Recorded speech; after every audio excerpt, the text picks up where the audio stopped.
Well, hello there.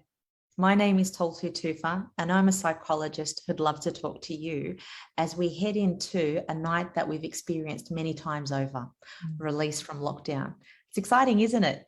Exciting to be finally able to get back out there, to be able to travel outside of the bubbles that you've been in for such a long time. It might be so exciting, and some of you might be experiencing emotions that you're not expecting. Some of you might be a bit anxious. Anyone feeling a bit nervous? That event that everyone's really excited to hold, and you're thinking, oh, I haven't seen anyone in a long time. How am I going to respond to that? Well, you're not alone.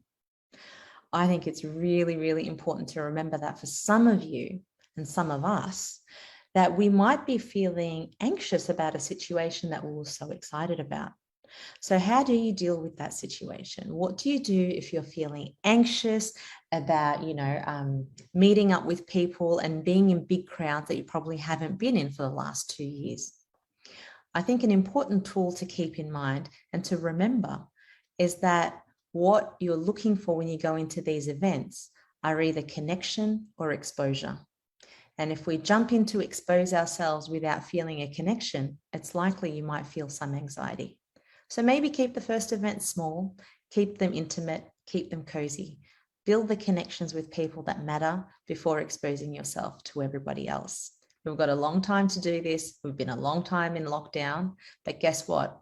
We're here to stay and we're here to connect. So that's the first place to start with, the connection that you've been seeking. And then you can be exposed to all of the community. Take care, good luck, and make sure to follow CMW for more information. Otherwise, you can follow me, Toltu Tufa, for more information on mental health and everything related to wellbeing.